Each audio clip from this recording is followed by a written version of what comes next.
Hello there. Hi. Welcome everyone. Thank you very, very much for joining me once again for Hathor Hosts. How are we all? Here we are in lockdown and it is, ploughing on day after endless day. Are we all managing to keep our spirits up and staying happy and alert? I really, really hope so. I have an amazing guest tonight. I've had such fun researching Peter Kelamis, who I am hoping I'm going to be able to connect to right now. So this is so exciting, and thanks again everyone for tuning in. For those who are not used to it, you can... Hello! Oh, look at him with the merchandising in the background. Hello! Do you see me? Peter, I'm just messing with you. I'm messing with you because I watched Gary Jones trying to stumble his way through this the other day. And as I described it, it was like your grandfather signing up to Tinder. Did you see Jones, everybody? He was, oh, what do I do now? Yes, I like walks in the park. And I don't say anything. What do I hit? Send? Help me. Horrible. Exactly. Allow me to pour us a glass of wine. That's for you. Okay. Yes. There you go. Please, because I'm not drinking, so I'm very boringly on the water. But I will drink for two. Yeah. I love it. Drink for two, and then by the end of the interview, we'll be like, yeah, then it gets good. Mm-hmm. You know it. Well, how are you? I'm good. I pretended that I just got out of the shower because I was dirty. Oh, a dirty, dirty boy. Yeah. Hey, Russell Sabadell. Plus, hello. Hello. Plus, somebody sent me an email that it was a Jedi theme, and I don't know if it came from you. So, no, it damn didn't. it. Just, the force is strong within you, and I think we know why. We'll get to that later. So, yes, I was just saying, for those who are watching for the first time or who are new to Instagram Lives, the comments might obscure Peter's face, although I see he's excellently prepared for that. And I don't know, you seem like you're raised up or something, or maybe it's just your stature. I'm trying, yeah. The truth is you can just, can't see my fingers, scroll down once like that, and then that sort of reduces the comments to just the bottom line, if that's any help. Okay. Yes. So there you go. So it's not all like constantly, well, it'll still be running, but you'll just see the bottom bit, which is great. Okay. So with that, let's jump straight on in. Yasu. Yes, we're starting with Little Greek. Very nice. You were born in Australia and then your family moved to Vancouver. What were you like as a kid? I think I was a pretty fun kid. I used to do a lot of impressions and stuff and voices when I was a kid and jump in a lot of characters. I used to tape with my little cassette recorder, like Monty Python episodes, and then play the back on the cassette recorder and like do all the voices. Right. And I would watch shows with like the Carol Burnett show and things like that, where people like Tim Conway would be doing all these impressions, and I would imitate him doing other people. So I was doing like Richard Nixon impressions when I was like in grade 3, not knowing who the hell he was. One of my favorite things that I read about you, because of course, oh God, Carol Burnett, she's like a goddess to me. Royalty. Sorry. No, royalty, like comedy royalty. Absolutely. And the Carol Burnett show was a staple in our household when we eventually got television. In the beginning, though, it was always everyone around the radio and stuff. But I loved that somewhere I read that when you were little, you would do these Tim Conway impressions.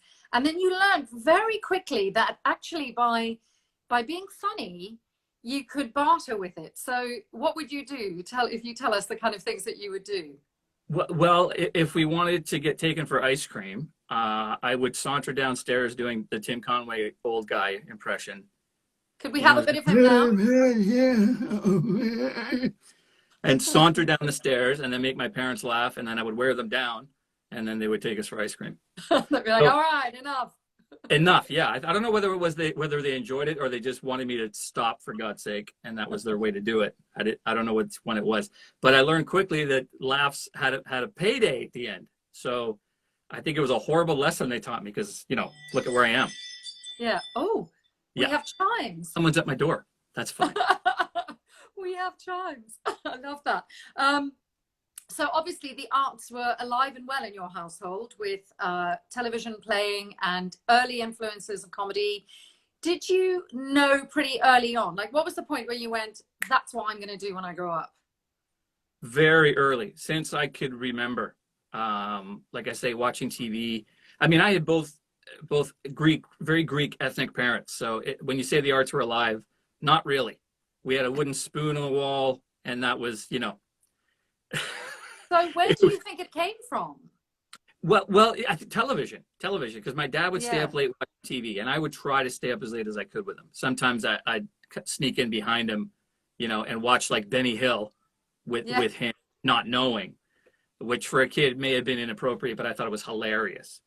And then he'd turn around and he's like, what are you doing up? And then off I'd go. Take a funny walk. Yeah, but it really was television and watching comedians. I enjoyed it so much, and then going to school and making other kids laugh was like the best thing in the world. Like there was nothing better for me. So any chance I got, I was always the smallest kid in class. I had a December birthday, so I started school a little bit earlier. But they actually wanted me to start the following year, but my parents convinced them to let me in. So I was always the smallest kid around. So I was never the strongest or the fastest or anything like that. I was hopefully the most entertaining. So that's how I got attention. Yeah. Well, you learn quickly, right? When you're the smallest or the youngest or the oldest, there's always something. And I remember very early on in my life, when I was about 13, I went to a new school, an all-girls school, and girls can be terrifying. And there was this really awful girl who was such a bully, who will remain nameless. Sure. But I can't remember what I did, but one day she was having a go at me, and I turned around and I said something, and it made everybody laugh. And I remember thinking, I have a superpower. That's I right. was like, yeah. So it's an amazing thing to be able to do that and just disarm people. I have a very similar story where in the 6th grade we'd actually moved back to Greece, and we only stayed for a year. It didn't work out. We moved back, but when we went there, I was enrolled in this English school in Greece. So it was a private English school, but there was a lot of international students from all over, people, businessmen with their families, what have you. And I remember halfway through the year, this kid from New York went there because I guess his family moved there.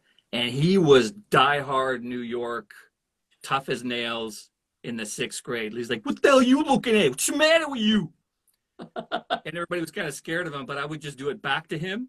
And I'm like, yeah, what's the matter with you? I'm going to bop you in the face. And then he started laughing. And then we became best friends, and I would just hate him constantly. Yeah, perfect. So you're known, what is known in the industry as a triple threat, in that you are an exceptionally versatile actor. I have to say, we're going to get to your acting career in a little while, but God, I had fun researching you because you have no two jobs that are the same. Each such variation, so many different things. You're a massively in-demand voice actor. You work a lot as a voice actor and have voiced some of the most iconic characters. And you are a stand-up, a celebrated stand-up. So we're going to start with stand-up. Okay. What the hell made you decide to do stand-up? Because that's a very different beast to just being like, hey, I'm going to be funny and make some jokes, Well, again, starting from school, making people laugh, and then always, watching Saturday Night Live in its heyday in the 80s and 90s. I remember we would all watch Saturday Night Live, and then on Saturday, and then Monday morning, we would see each other at school, and then we would just recite like the funniest sketches that we saw the previous 2 days earlier. So it was that, being around that. And then the 80s, early 80s, there was kind of the stand-up comedy explosion at the time. This is where your Ellen DeGeneres, Jay Leno's, Paul Reiser's, Jerry Seinfeld, all of them. Richard Pryor. Well, Richard Pryor earlier, right? But he was a little bit earlier, but still, he became even huge, even bigger then, playing stadiums and things like that. so it was watching all these people. So stand-up was like the rock and roll of the 80s and 90s. Mm-hmm. So I started getting into that. So when I went to UBC in 1986, they had a student comedy contest where you can go up and tell a joke at lunch hour. Every other Wednesday, they would hold this event at lunch. And you could tell a joke and win possibly $25, $15, or $10. And then I went and won $15 telling a joke. And then I would go back every week, like having written my own material. And the MCs were from a comedy club downtown, Punchlines. And then they started saying, you should come down to amateur night and try your stuff there. And by that time, I had about 10 minutes of material. And I went down extremely well. And then I headlined the club within a year, which was pretty fast. Yeah. Just loved it. I love going down there. I love the people, the personalities, the quirkiness of all the stand-ups. Everybody came from kind of a varied background, but it was always something weird. Like the dad was in the military, so they traveled around and had to make friends quick. There was always some kind of personality trait that made them unique, and I just loved it. Much like film work, where everybody on set's interesting to me. Yeah. And the crew too. You have these like really funny personalities when they're not.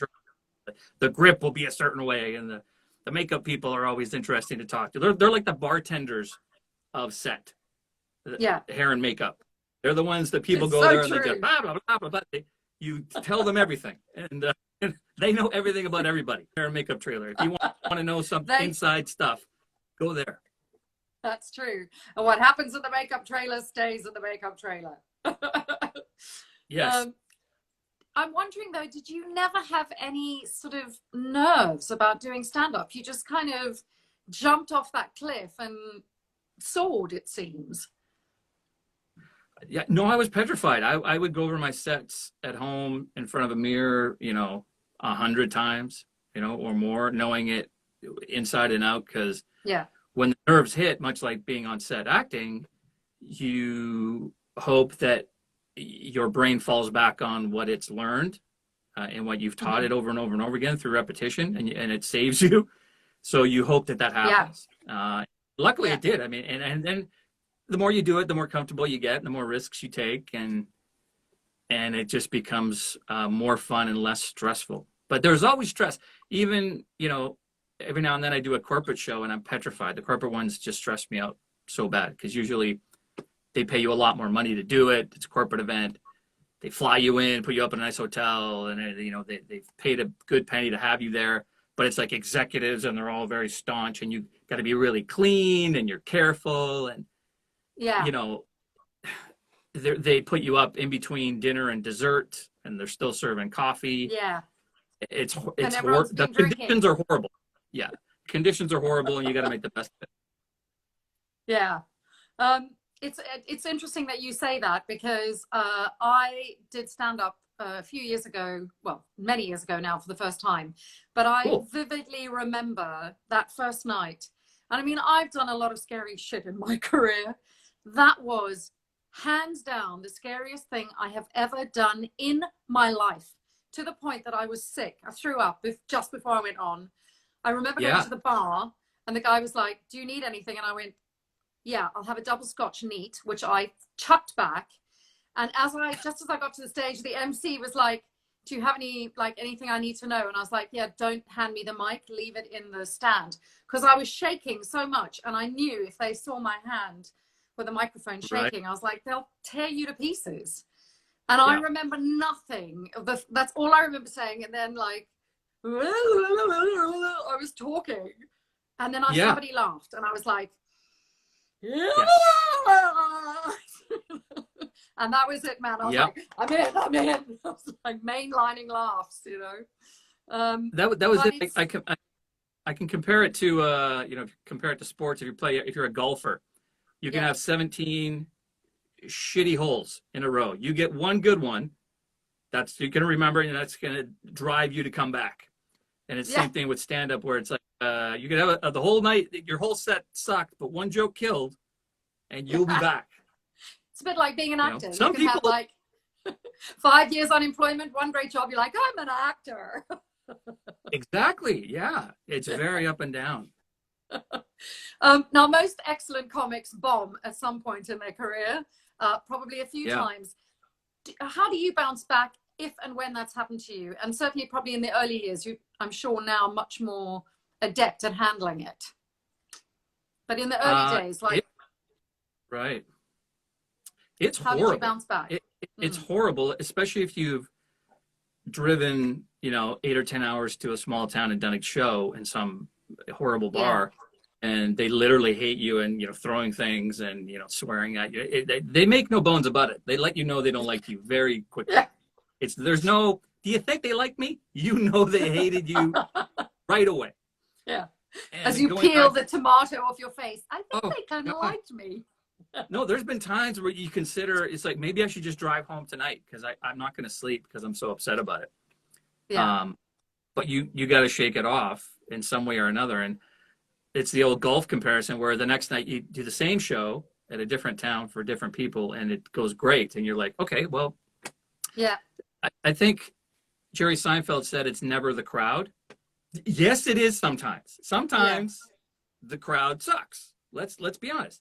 And they're allowed to suck because they paid to be there. So they can either be into it or not into it, or just there for the drinks or there for ladies' night or whatever the reason. Yeah.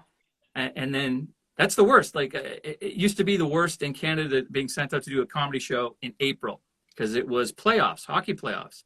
And a lot of times they say, oh, we're about to start the game, but first, and they turn the TVs off in this loud bar. It'd send you up and you're like, they're going to kill me. It doesn't matter what I say. They're going to kill me. So they started figuring it out and they put us away in a corner, where there wasn't a TV and try to have us survive that way. But under very harsh conditions, the stand-ups live.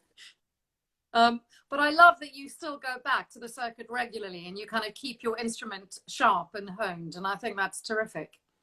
I try to. I don't do it as much as I used to, but when I do, I really enjoy it. Yeah. Well, at the moment it's impossible, but we do what we can, right? Right. Now, a little birdie notified me on Twitter about a thing called Talk About, a game show. Oh, yes. And I want to know about that. Okay, so this is a true story. There was a game show in Vancouver years ago called Talk About, and the whole premise of the show was there was two teams of two people, and they would give you a 1 minute to talk about a topic, and there were 10 like keywords that they would assume you would bring up while you're talking about the topic. So if it was your topic is houses, and you'd say, okay, windows, doors, a roof, a yard, and then you'd see how many you get.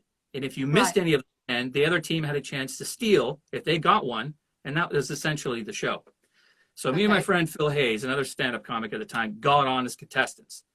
So we had a strategy meeting the night before to figure out how we're going to win, right? Yeah. So we decided that, look, while you're doing your words, the other team has to sit there with headphones on so they can't hear what you're saying, and then they try to steal whatever word. And they go, okay, this is what we're going to do. We're going to go to the grocery store, buy like cans of like beans, pickled eggs, and all that, and just load up. So we're really gassy. So when we have our headphones on, we're going to just unload hell on the other team. And that's how we're going to win. Throw them off. So it was a fart strategy. And then we ended up winning a 55-inch TV. Because basically you pooped them into submission. Well, not pooped. We sent them straight the hell out of the... That was it. Done. They were like, get them out of here. We don't care. Yeah, you're going to see contestants on like Jeopardy or something now. Just start lighting it up. That's brilliant. So yes, there you go, guys. If you want to win a game show, just watch what you eat. Load up. Exactly. Well, moving swiftly along, we're now going to talk about your fantastic voice career. Because you have truly, like, your voice career is insane. You've voiced hundreds of characters, some particularly iconic characters. Right. And, well, the first thing I want to know is how you got into voice acting, because it's very different to doing just a sort of standard voiceover where you're, tonight we're selling Mercedes-Benz. So how did you get into that kind of animation side of voice acting? I think it was back to being a kid and doing all these voices that it was just second nature to me. It's where when you say that, I get very few straight commercials where it's what you just described, saying, new Lincoln Continental, leather seats, that I can imitate it, but it's tough for me to do it with sincerity, if that makes sense. Whereas if it's a character going, I say, Campbell soup, I can do that. Always, it's just back to the characters. I love characters of any kind and anywhere. It's the best when in daily life you're walking through your day, not expecting to run into anybody interesting, and then you run into somebody and you get home, you're like, oh my God, they were hilarious. They had no idea they were hilarious. Here's a story about that. I used to work at the Bayshore Inn Hotel, a Westin hotel in Vancouver, and there was a guy who worked there. I don't know what nationality he was, but his English was kind of broken, right? But that didn't stop him from jumping into conversations any chance he had. So he would see like a group of guests at dinner, and then he'd jump in, and it's like, how's everybody? How you doing? And then off he'd go, right? And he'd try to be funny, but he would screw up his jokes, and they never made any sense. So one time, brilliant character. So one time, this is the real joke. Guy walks into a glass shop, and he's got dark sunglasses on, a cane. He's clearly visually impaired. He's blind, and he's got a seeing eye dog. And he grabs the dog and he starts whipping the dog around the store. It's smashing glass. It's destroying the place. And the owner runs up to him and he goes, "Sir, can I help you?" And he goes, "No, I'm just looking." That's the joke. So they tell this guy hears the joke. We're serving dinner at a banquet hall full of tables. He sees a table, runs up. Okay. This guy, he's blind, he cannot see, and he have the dog, the dog see for him, and he go to the glass shop, and he grab the dog, and he turn the dog, he whip in the sky, the dog, and he smash the glass, and the owner say, "I can't help you," and he said, "Just shopping." And he would fire out the punchline and then leave, because thinking there's going to be a atomic bomb of laughter behind him. And they say, "What do you mean just shop? It makes no sense." Everyone else going, "What's what?" And they're just looking at each other. What the hell just happened? So I love that. It's characters like that just walk around the earth oblivious, harming nobody, but just loving life, but not making a lot of sense. But it's great. Absolutely. And that little mental the Rolodex kind of kicks in. The Rolodex, I was showing my age. The old sort of address book kicks in, doesn't it? And you kind of go, I remember once being in a hairdresser, and there was a woman who, she wasn't particularly funny, but I'm always fascinated by accents and dialects. And she had the weirdest accent. And I was like, what the hell is that? And it turned out that she was from Malta, who they have a very Italian cadence in their speech when they talk. But she was so posh. So she obviously had been educated at a terribly, so it came out this Italian cadence, but a perfect English. And it was so bizarre. And years later, I sort of used her as a character, and somebody came up to me and went, "What the hell inspired that?" And I was like, well, funny you should ask. It's always just kind of keeping it there and making notes. For sure. Oh yeah. Yeah. So it's funny. At a convention once, I was there with Amanda Tapping and a few other actors. Stargate. It was Stargate convention in the UK, Heathrow. Yeah. The Edwardian Heathrow convention. And I remember we were on stage and we were talking about accents and things. And I just turned to her and I go, the previous show, not Sanctuary. What was she on before? It was the old sci-fi show where she had an English accent. I don't know. I should know because I was doing research on her. Somebody's just blanking here. It went on. Somebody's saying, Chevron, come on, help us out. Yes, but she played Stargate? No. Stargate. Somebody's going to fire it up. I'll say it. Somebody's saying Sanctuary. It must be Sanctuary, yeah. It is. That's right. Okay, thank you, AT Granny. Thank you. And I was saying, because she threw on an English accent there, proper English accents, and you have to go back to the Sanctuary. Yeah. And I was like, that could have gone very different, because she was chasing like werewolves and things like that. And and I was like, that accent works. Other English accents, not so much. If you were like, look at you, I think I'm a werewolf, Monday at my pillow. What do you mean, Sanctuary? No. Ooh, they're a vampire. That must be nice. Now, see, that's quite a funny show. We should write that one together, Peter. English vampires. Yeah, right. English ants.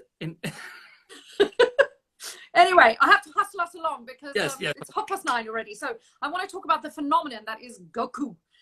Yes. From the Ocean dub Dragon Ball Z, as you guys say, Yeah. Dragon Ball Z for us, I guess, but Z sounds better. I read that, like, still at conventions today, fans come up to you quite literally weeping because of this character that you played and how you portrayed him. So for those of us who don't know, I now know because I was doing a lot of reading about you, but for people who may not know who Goku is and what that was all about, can you tell us and what that experience was like? Well, it was a Japanese anime show that still continues today in other incarnations, but it still continues today and it's still immensely popular, about a Super Saiyan by the name of Goku that comes to Earth because he's the roundabout thing is the whole storyline revolves around these 7 Dragon Balls, and if you got them, you got this incredible wish that you would be granted to you by a mythical dragon. But there's all these other interesting characters along the way. But so it's 90% fighting of guys in the sky, like,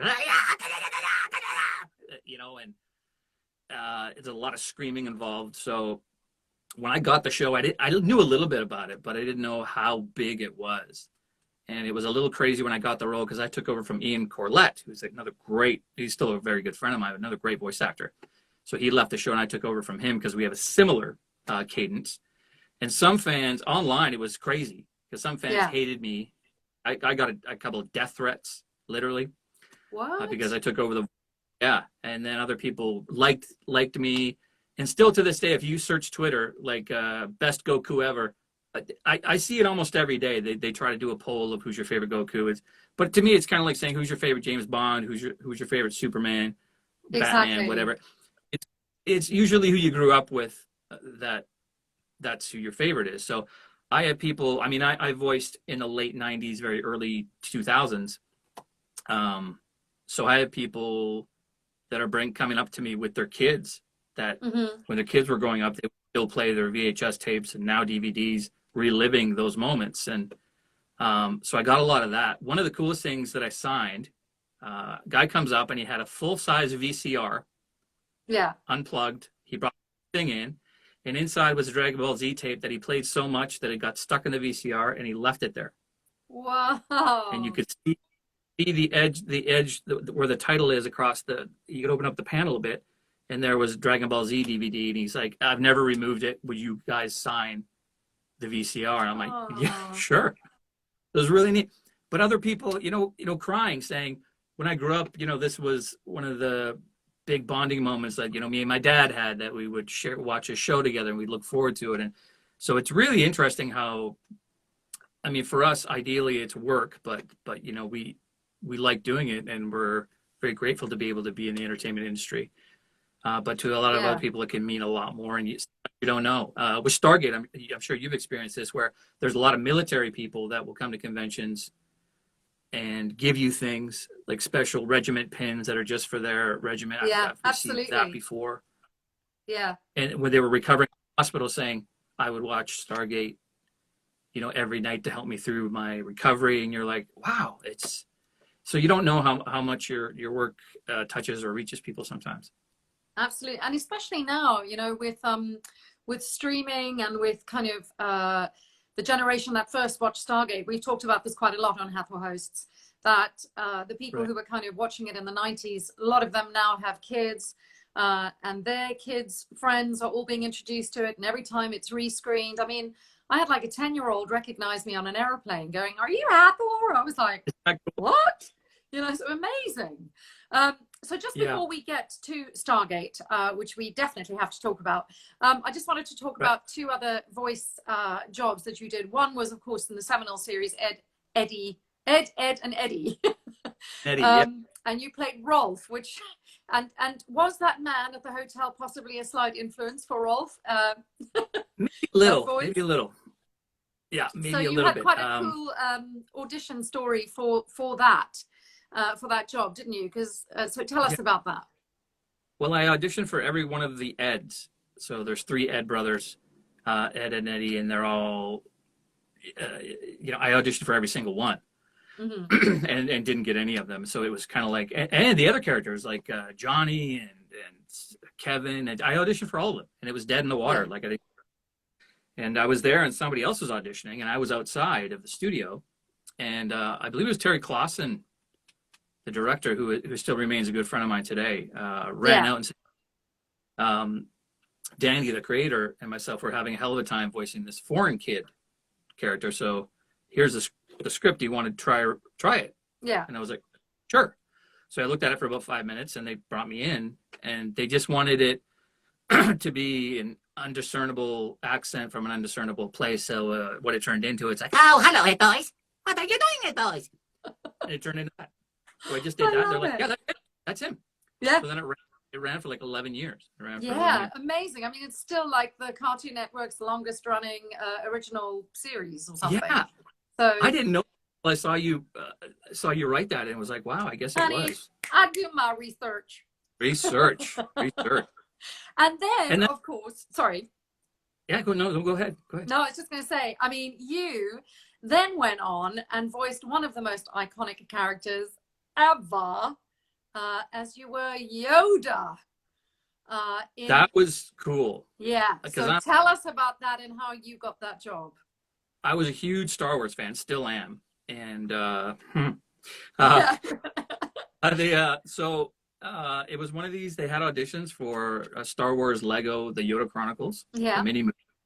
So I went in and, I would screw around doing Yoda anyways, but, when they bring you in for an audition, you really got to nail it. And and it went in and I got the part. And it's like, afterwards, I'm like, wow, I'm cashing a check from George Lucas. It's, you get kind of weirded out going, I don't want to tell them that I would do this for free, but I would. That it's that kind of sense that I have for that whole franchise. It's part of my childhood. So much like the fans that come up and see sometimes what we've done, I grew up on that. For me, that was like hollowed ground going into that studio and just laying down Yoda. Just amazing. Could we have a quick conversation, do you think, between Rolf and Yoda? Or is that Rolf and Yoda? Yeah. What are you doing, tiny, green-skinned, big-eared dead boy? Do not burn the candle at both ends, as it leads to the life of a hairdresser. No, not what you say I do. Bravo. Thank you. Oh my God, that made my day. I love it. So we're gonna now move on to Stargate. And again, as I said earlier at the top of the interview, your acting resume is extraordinary because it is so varied, so versatile. I mean, you've done everything from the X-Files, Sliders, The Killing, Eureka, Fringe, NCIS, Beyond, Glow, The Man in the High Castle, on and on and on. Yeah. But let's talk about Stargate for a minute, because you were in both SG-1 and in Universe, right? Yes. So tell us who you played in both. Well, I did 2 SG-1s. I played Dave Langdon, who a lot of people believe became Adam Brody. This is a fan theory. Oh, because I didn't know that. in the episode of Dave Langdon that Dave Langdon was involved in, I had stolen some mimic devices, used them, got caught, confessed, and they said, if you help us, then we'll get you off world with a new identity. So a lot of people think that Adam Brody was actually Dave Langdon. Oh, that's sent cool. On. Do you think so? Yeah, sent to the Icarus. I think that's a really cool theory because throughout SCU, I mean, we got bits and pieces of who these characters were, but nobody really knew who anybody was deep down. It was a lot of deep angst and drama on SGU, but some of the extra cast members, the supporting cast members, we slowly were starting to learn more about them, and it's too bad we didn't get to learn more, but I think that would have been a really cool theory to expand on. Yeah, completely. Was it a very different experience working on the SG-1 incarnation of it and then SGU, or did that kind of familial family sort of jovial, fantastic feeling carry all the way through? Well, I had auditioned for Stargate, the original one, multiple times, where it really got to the point where I told my agent, I said, don't send me out because I'm not going to get it. I don't I don't know what they're looking for, but I'm not getting it. I literally Yeah. said that. I don't know why you keep sending me. They're not going to hire me. And then I got another audition. I literally said that again. I said, look, I don't know why I'm going. I'll give it a shot. You know, and there was a couple of times where I screwed up early on. I was like, yeah, well, you tell TLC that we're not going down to the planet's surface. It's Teal. Teal. Oh, all right. Okay. Not Teal. It says TLC. All right. Yeah. But I went and TLC. and it was Peter DeLuise directing, which Yeah. and he ended up doing multiple Stargate Yeah, of course. episodes, and he's such a great guy. And I developed the Peter DeLuise impression after working with him because I just love the guy so much. But for DeLuise, he uses words, but it's more the style of what he says to you when he's directing you. You know, you pick up certain words like staccato words, like he'll go, okay, you're coming in. You look, I don't know. You do that, you look there, you action. Great, clear. Then you give it a shot, and then he'll come back. Okay, this time, right? No, Right. I don't know what that means, but it's fantastic. It's so much fun working with him. So it was Peter DeLuise, and God bless him, he hired me, and I got that part. And then I think it was the following season, I landed another part on the show, which usually when they hire you, want to stay either wait a big period of time before they hire you again. They want to mix the cast up. Right. But it involved being under prosthetics for this episode called Space Race, where I was an alien kind of sportscaster. Well, talking like this, but with big alien makeup on. Right. And the story there is everything was set to go. There was a whole bunch of lines because they with the makeup they put it on, and we were doing all our stuff in like one day because it was all just to camera, like a sporting event. And the night before, a friend of mine asked me to be a player in a non-contact softball game. I was like, sure, I'll go. So we're playing, and this gal, I don't know who she is, and I never did, but it's no contact, but somebody hit the ball, and I went down to pick it up. I was playing shortstop, and she came into me shoulder first and sent my nose to the other side of my face, smashed it completely, blood everywhere, sent to emergency. And while I'm in emergency, you know, I realize I got to film the next morning, right? And I'm all worried about that. And then they give me cocaine. The doctor goes, well, you're an actor. You probably know what this is. And I'm like, what? So he puts a matchstick of cocaine up there to numb it before they push it back in. I've never had cocaine before in my life, right? So there I am. They wait about 10 minutes, and now I'm flying. I'm bouncing around. I'm ripping curtains open, going, hey, you guys, they got cocaine over here. They're giving it away. You should come over here. And then I run into another actor, Michael Benyer, who's passing a stone. I rip open the curtain. Michael Benyer, there's coke over here. What are you doing here? Passing a stone. Oh, you should get some of this. So there I am, midnight, with a pushed-in nose, with a bar that they put a metal bar over it, making calls at midnight, trying to get a hold of producers, high on coke. Yeah. Telling them that I broke my nose and I'll see them in the morning. That's what I'm trying to do at midnight or 1 a.m.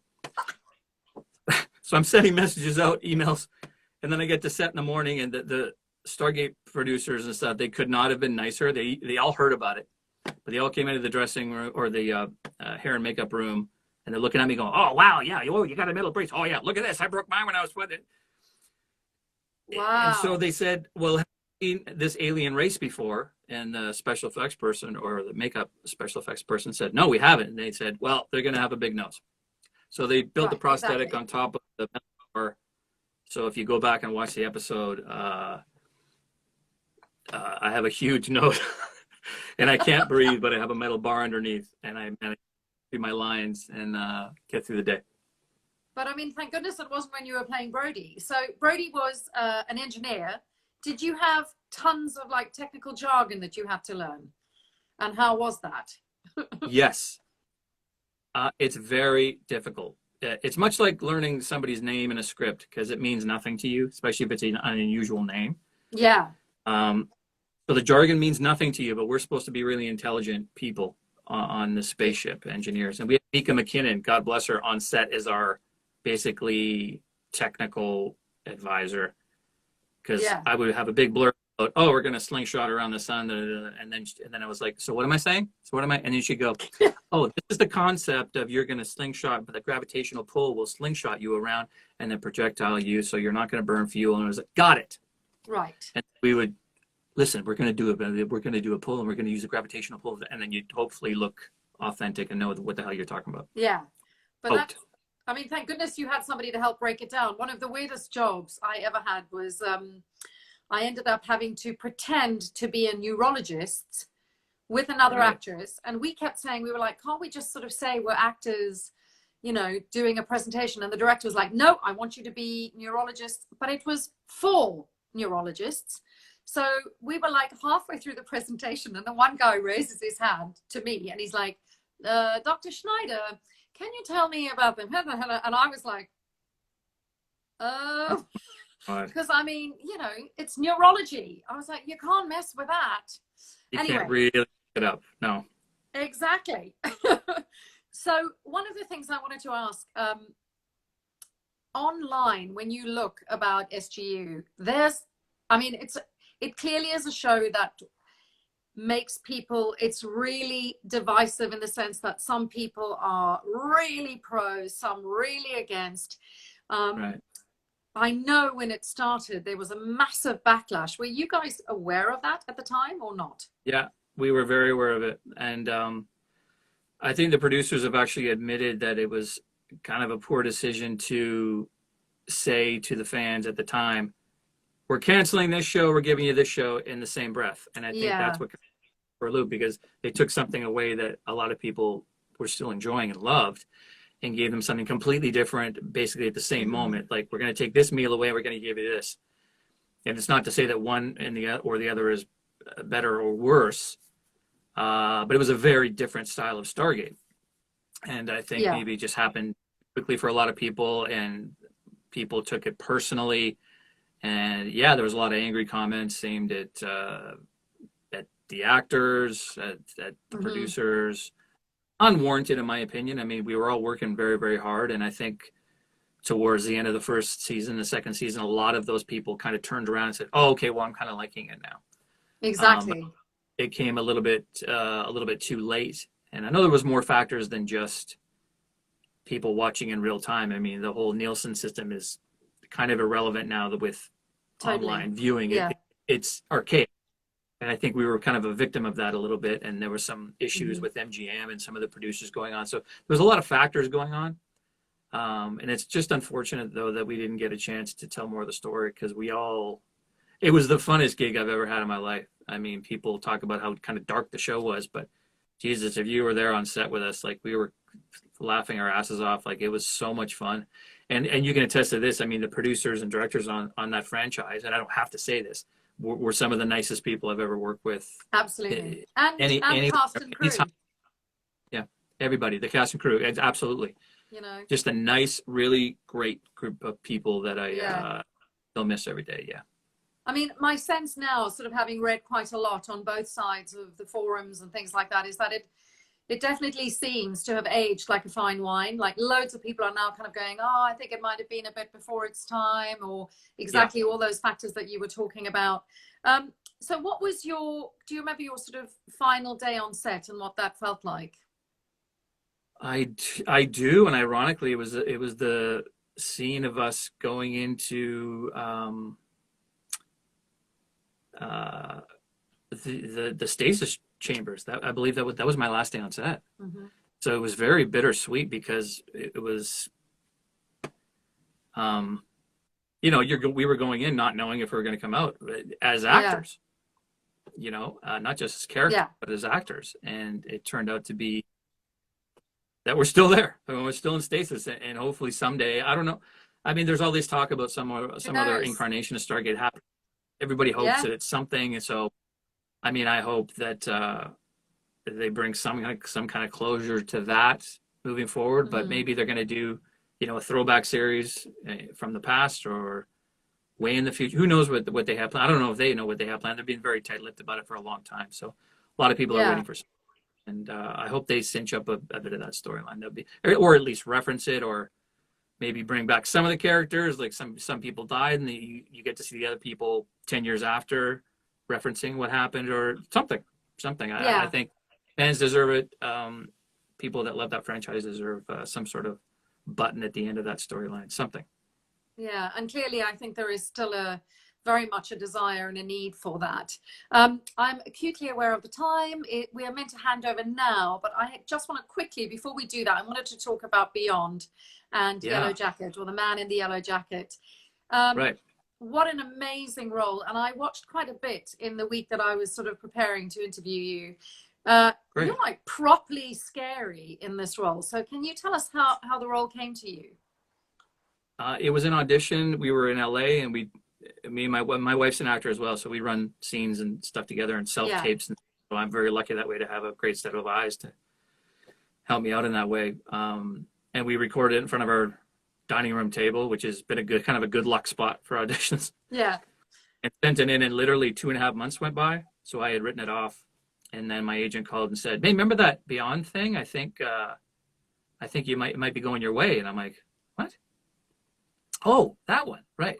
Because essentially, initially the role was described as large man, because it was supposed to be a large, imposing assassin, and then Epstein decided maybe late in the process to go against type and say, well, what if he had a guy that wasn't as imposing physically, but portrayed that in another way? So I just did the audition and sent it off, and then the next thing I know, I got it, and then they aired the pilot, and that they liked that, and then it went to series, and I was only supposed to be, I think, kind of a very peripheral character that showed up like 1 or 2 episodes, and I think they Yellow Jacket impressed in his own way, in his own weird way. Yeah. Well, you were Right so. people. I think 2 things. One is that you were so unnerving because you never really know, and then I think that's way more scary than a big kind of ominous like, "Hey, I'm a bad guy," because you never know. It's like, oh my God, are they going to go this way or that way? It's slightly psychotic. And what's funny is you say that is I remember this. A friend of mine who is a great actor. He's a big guy, and in his younger days, he used to be a bouncer at nightclubs. Right. And I remember he told me, and this echoed when I was doing that audition. He said, if there was guys outside that want to fight you, and you go outside with them, and he goes, the guy that was like, yeah, come on, you never worried about him. It was the guy that would just look at you and go, let's do it. Yeah. That's the guy you worry about. So exactly. Being big and screaming and loud and all that is a lot of times just a show. But if you're truly not scared and you've got some crazy in your eyes, because Yellow Jacket, a lot of times, I spent a lot of time. For me, I would do this a lot, just my oif I was having a conversation with somebody, and this is when you get weirded out, I think, when you meet somebody new, like we're talking to each other and you say, oh, where are you from? Oh, I'm from Detroit. But if I just give a little pause before that, it makes it really strange. So it's like, where are you from? Detroit.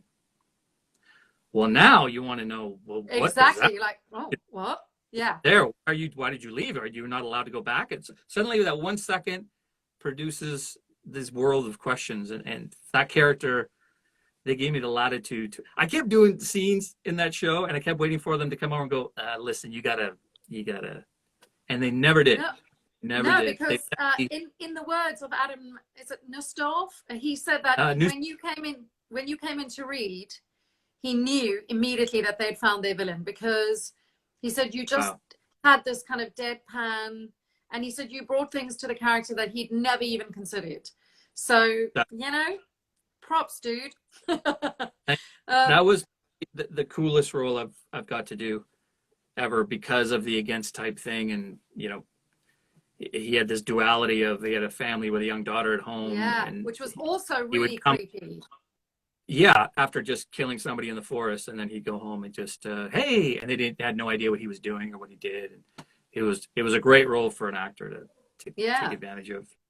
Well, you clearly were doing something right, because you won 2 Leo Awards for that role. So how was that experience?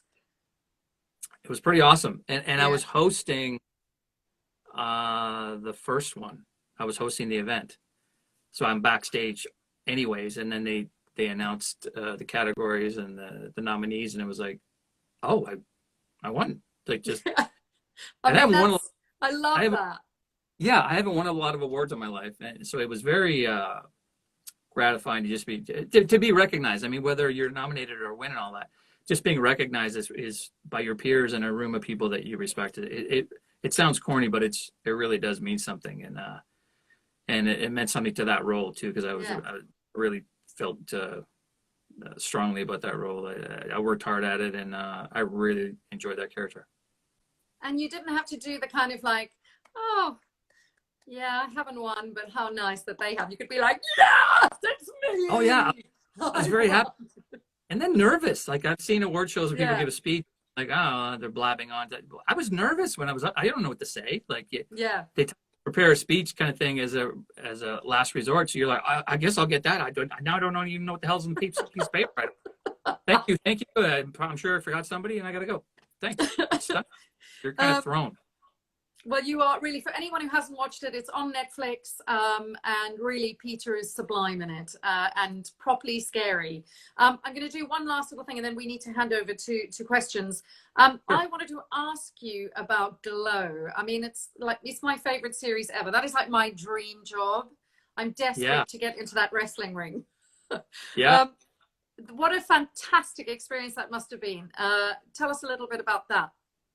Well, I was in LA, and I read for a previous role in it, and it looked like it was going to go my way, and I didn't get it in the very first season. The first few episodes didn't get it, and then I read again, and it looked like it was going my way, and I didn't get it, and then I got read it a third time, and then it went my way.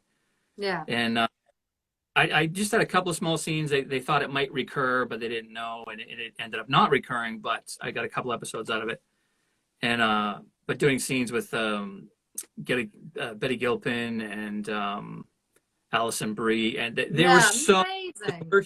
Me and my wife are huge fans of that show, so seeing them in person, it was kind of, you're a little starstruck, sometimes on set, and you're like, wow. And then I look, and it's there they are, and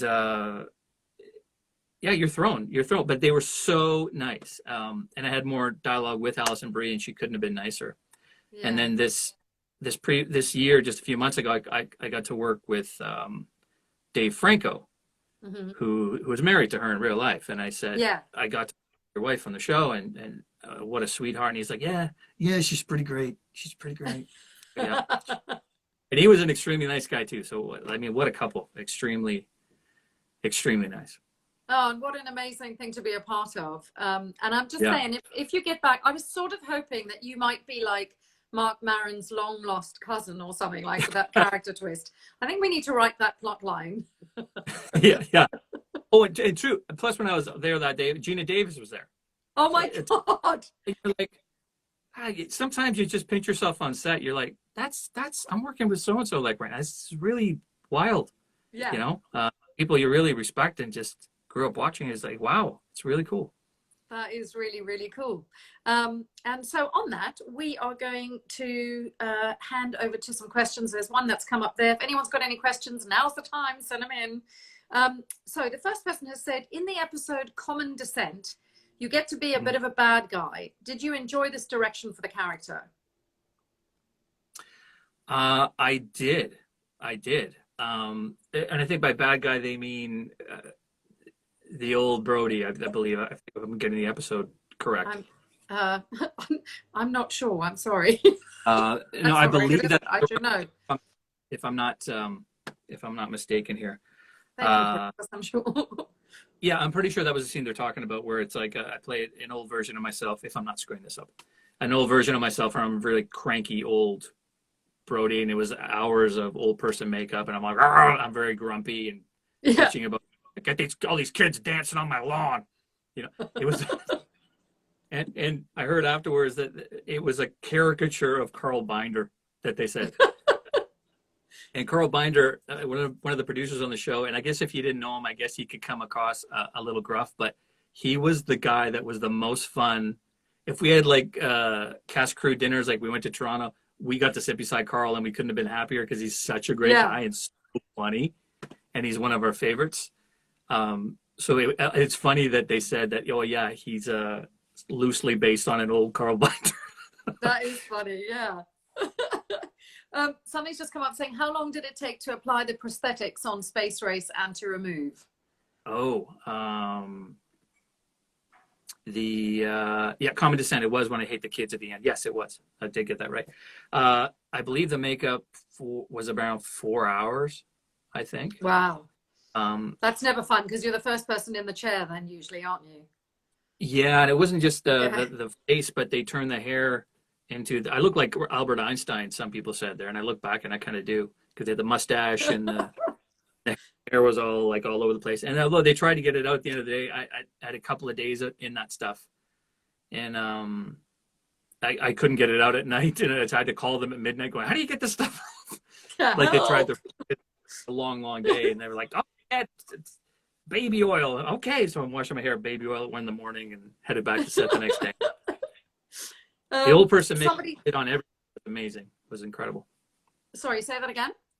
The old person makeup that they applied on everybody, like Louis and Ming Na's, was phenomenal. The makeup, hair, incredible. So one question has come up here. Let me see if I can. What regimental coins do you have? Geez, I cannot remember, but I keep every single. In fact, I have one right in behind here right now. I'm sorry, I can't recall the exact ones, but we do. This is what the cool thing at conventions, you do get given these things, and try to say I keep every single one, and I don't have a dedicated cabinet for Stargate yet, but I have everything that I had from. In fact, I have this was my official canteen, and they wrote this was thinking Patrick Gilmore. He got them to say. Please check with the AD before noking. He couldn't even spell knocking. Right. Stop noking. He can't spell, Gilmore. So yeah, we would screw around with each other from time to time, and they ran off and tagged this thing for me. But I keep all that stuff. That's so cool. I mean, I stupidly didn't keep anything except some earrings, which I now don't know where they are. Do you still make SGU dog tags? Well, I had them made because I kind of put myself in charge of organizing the crew gifts for both the first and second season. Right. So I have them. We just made the run of them then, and because of spillage, when factories make these things, sometimes you get less or more. But we had very little spillage, so there were a number of extras. I can't remember how many, like 30 or something. Right. So I think throughout the conventions that I go to, I still sell some of the extra ones, and I think I'm down to maybe 5. So the next Stargate convention I go to, I'll bring them, and then that's it. I've kept, I think, 2 or 3 for myself just to mount on behind glass somewhere. But I think they turned out so good. A friend of mine had a company that did them, and they turned out amazing. Amazing. Well, I see we're being given the countdown now. So our time is up, unfortunately. I'm going to have to learn to speak faster, I think, so we can get more questions in. Peter, thank you so much for your time. And Thank you. It's my pleasure. I've had a ball. I've really enjoyed it. Loved getting to know you better through your CV, and, of course, being able to chat to you like this. Well, it was great. Thanks for having me. And, yeah, the time went by too fast. We'll have to do it again. I agree. I know. We need to do them like an hour and a half, I think. Yeah. Well, thank you very much, and enjoy the rest of your day. Stay safe. And you too. I will see you soon, I hope. I hope so, too. Thanks a lot, everybody. Thanks for tuning in. Take care. Take care, Peter. Guys, just before I go, I just wanted to say thank you very, very much again for tuning in. The interview will be up on IGTV and then also on my new YouTube channel, which is very exciting. Next week, Elena Huffman, fantastic as well. And thank you again for my beautiful theme tune, which I forgot to play tonight, so I'm going to play it afterwards. Thanks again, guys. You have all been amazing for watching, for tuning in. Hi, Abby. And really fab to see you all. Stay safe, everyone. Have a great afternoon, great evening, great morning. Mwah! You guys are the best. Thank you. Bye.